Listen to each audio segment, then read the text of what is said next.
சிந்து வந்து தனியா வந்து படுத்துருக்கிறத பார்த்துட்டு வந்து சிவா வந்து கேட்குறாரு. சிந்து பொய் சொல்லி மழுப்புறாங்க.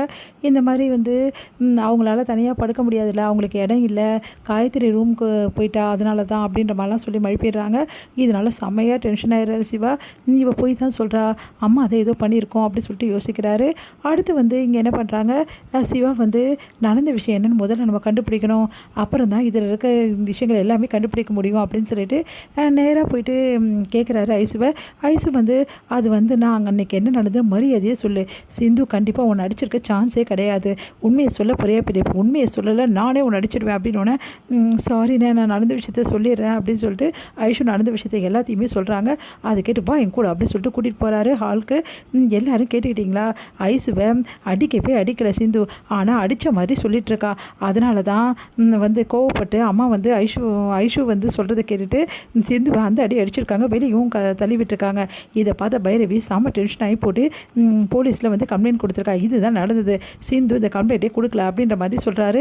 அதை கேட்டு வந்து சிந்து கம்ப்ளைண்ட் கொடுக்கலையா, அப்போது இந்த பைரவி தான் கம்ப்ளைண்ட் கொடுத்தாளா, எவ்வளோ தைரியமாக இருந்தால் ஏன் மேலே உனக்கு கம்ப்ளைண்ட் கொடுப்போம், உன்னை சும்மா விட மாட்டேன்டி அப்படி சொல்லிட்டு ஓடி வந்து அப்படியே கை ஓங்கிறதுக்காக அடிக்க பார்க்குறாங்க. அப்போ வந்து உடனே வந்து செம்மையாக டென்ஷன் ஆகி அப்படியே பைரவி கையை நிறுத்துகிறாங்க.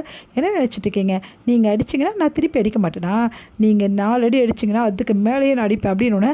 அப்படியே அதிர்ச்சி என்னையும் நீ அடிப்பியா, ஆமாம் அடிப்பேன், என்ன நீங்கள் பெரிய ஆளா, நீங்கள் அடித்தா நான் சும்மா வாங்கிட்டு இருக்கணுமா, என் அத்தைக்கு மட்டும்தான் மரியாதை, மற்ற யாருக்கும் எந்த மரியாதையும் கிடையாது அப்படின்னு. பாருங்கக்கா பாருங்கள் எப்படி பேசுகிறா பாருங்கள், என்னையே அடிப்பாளாம் அப்படின்னு. பைரவி இருமா அப்படின்னு. நீங்கள் அமைதியாக இருங்க அத்தை, எவ்வளோ தைரியமாக இருந்தால் என்னையே அடிக்க கை வாங்குவோம், நீ பண்ணது தப்பு மகா, எதுவாக இருந்தாலும் பேசி தான் தீர்க்கணும், எது எப்படி நீ பைரவி அடிக்க கை வாங்குவ அப்படின்றாங்க.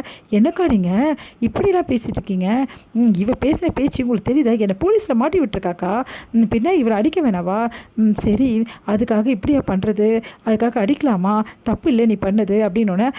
எனக்கா நீங்கள் நான் பண்ணது தப்புன்றீங்க, அப்போ இவ பண்ணது தப்பு இல்லையா அப்படின்னோடனே.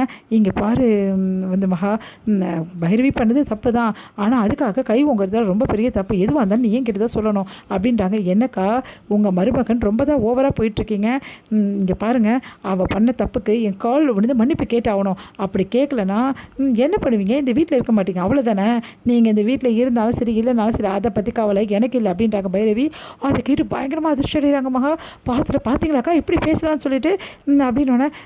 ஆமாம் நான் அப்படி தான் பேசுவேன், உங்ககிட்ட மன்னிப்பு கேட்கணுன்ற அவசியம் எனக்கு கிடையவே கிடையாது, நீங்கள் சிந்து பண்ண வேலைக்கு உங்களெல்லாம் உள்ளே தள்ளி இருக்கணும், போனால் போதுன்னு வெளியே இருக்கீங்க, அதோட நிறுத்திக்கோங்க, சும்மா ஓவராக பண்ணாதீங்க அப்படின்றாங்க.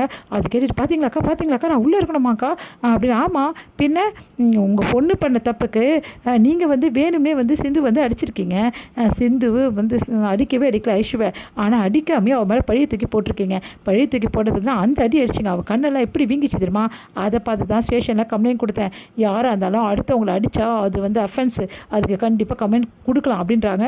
அதை கேட்டுட்டு பைரவி கொஞ்சம் பொறுமையாக பேசுமா, நீங்கள் அமைதியாக இருங்க அத்தை, இந்த விஷயத்தில் நீங்கள் தலையிடவே தலையிடாதீங்க ப்ளீஸ் அத்தை, உங்களை கெஞ்சி கேட்குறேன், இவங்களுக்கெல்லாம் இந்த மாதிரி சொன்னால் தான் புத்தியில் உரைக்கும், பார்த்தீங்களாக்கா எப்படிலாம் பேசுகிறவங்க மருமகன் சொல்லிட்டு என்னை கேவலப்படுத்துகிறா அசிங்கப்படுத்துகிறா, இங்கே பாருங்கக்கா அவள் இது எல்லாத்துக்கும் சேர்த்து வச்சு என் காலில் விழுந்து மன்னிப்பு கேட்கல, நான் இந்த வீட்டில் இருக்க மாட்டேங்க்கா அவ்வளோதான் அப்படின்னோடனே. நீங்கள் இருங்க இல்லாமல் போங்க, அதை பற்றி எனக்கு கவலை இல்லை, நான்லாம் மன்னிப்பெல்லாம் கேட்க மாட்டேன் அப்படின்னு சொல்லிட்டு பைரவி போயிட்டே இருக்காங்க. அது கேட்டு வந்து செம்மையாட்டு இல்லைக்கா இதுக்கப்புறம் இந்த வீட்டில் நான் இருக்கணுன்ற அவசியமே கிடையாது, இப்படி பண்ணிட்டால அப்படின்றாங்க.